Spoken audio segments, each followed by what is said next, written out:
Well, when it comes to artificial intelligence, which way will Florida go? Well, the Senate is now on board with two bills that are intended to protect Floridians from the worst consequences of the latest computer technology.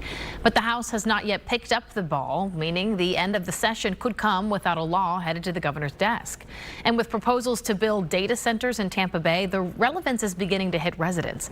The Fort Meade City Commission votes tonight on whether or not to allow one to be built there. Our Fox 13's Evan Axelbank reports. Plans for a data center on the rolling hills of Holder in Citrus County are being fought by some residents who want the land to stay pure and the natural resources to stay theirs. We've had this solitude and peace and, serenity here, for quite a while and previously. And so they're going to disrupt all of that. The state Senate has passed two bills. One that requires data centers to pay for their own electricity and to limit how much water they could use.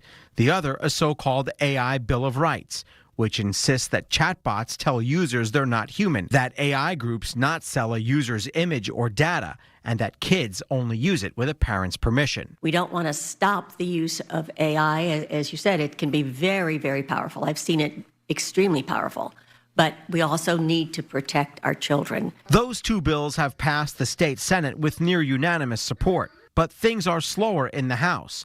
The bill that reins in the public costs for water and sewer has gotten through two committees, but the AI Bill of Rights has not seen any action since January. And I don't know if anything needs to be done at this point until we know further what the dynamic's going to be with AI, how it's going to be used, and what the potential harms actually are. The House is following the lead of President Trump, who wants federal as opposed to state regulation.